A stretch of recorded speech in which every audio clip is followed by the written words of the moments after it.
झुरळ हे नाव ऐकलं तरी अनेकांची झोप उडते. मात्र भारतामध्ये सध्या हे नाव प्रचंड ट्रेंडिंग आहे. सरन्यायाधीश सूर्यकांत यांनी भारतीय तरुण आणि झुरळ यावरून एक विधान केलं होतं. त्यांच्या वक्तव्यानंतर सोशल मीडियावर एका खास उपहासात्मक ट्रेंडची चर्चा आहे.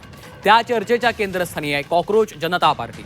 या कॉकरोच जनता पार्टीची सध्या सोशल मीडियावर प्रचंड जोरदार हवा आहे. मूळच्या छत्रपती संभाजीनगरच्या एका तरुणानं अमेरिकेच्या बोस्टनमध्ये बसून कॉकरोच जनता पार्टी नावानं एक वेबसाईट, इंस्टाग्राम हँडल आणि एक्सचं खातं बनवलं आणि पाहता पाहता संपूर्ण देशभरात ही कॉकरोच जनता पार्टी अल्पावधीतच चर्चेचा विषय ठरली आहे. या कॉकरोच जनता पार्टीनं अवघ्या 5 दिवसात 1 कोटी फॉलोअर्सचा टप्पा ओलांडला आहे. विशेष म्हणजे कॉकरोच जनता पार्टीचे फॉलोअर्स हे भाजपच्या इंस्टाग्राम फॉलोअर्सपेक्षा जास्त आहेत. इंस्टाग्रामवर भाजपचे 87 लाख फॉलोअर्स आहेत. धर्मनिरपेक्ष, समाजवादी, लोकशाहीवादी आणि आळशी हे कॉकरोच जनता पार्टीचं घोषवाक्य आहे. न्यायमूर्तीसारख्या माणसांनी, ज्या इतक्या मोठ्या पदावर बसलेल्या माणसांनी सर्वसामान्य युवकांना अशा पद्धतीने डिचवणे हे चुकीचं आहे. न्यायमूर्तीसारख्या घटनेचा ज्यांना अधिकार आहे त्या माणसांनी त्यांना कॉकरोच म्हणणं हे मला वाटतं अत्यंत गैर आहे. तो त्या युवकांचा अपमान हे मी मानतो. म्हणून युवकांचा संताप हा झालेला संताप हा असा तसा नाही झालेला. तुम्ही त्यांच्या अधिकार आणि त्यांच्या ताकदीला दिलेलं ते आव्हान आहे.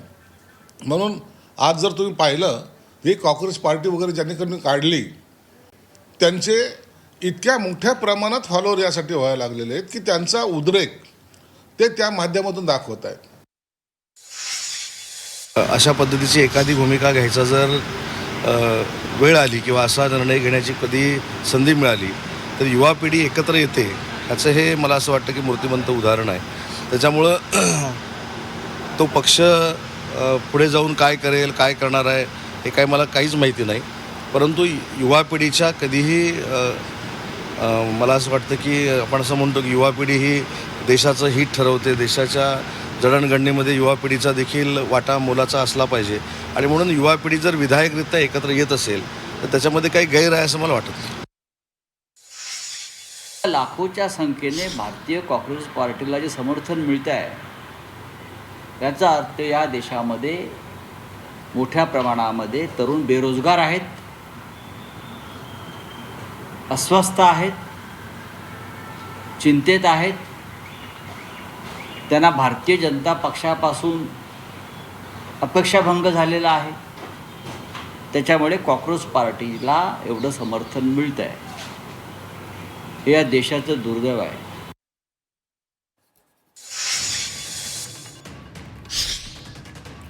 पुण्यामधून पत्रकारितेत पदवीचं शिक्षण अभिजित दिपके यांनी घेतलेलं आहे.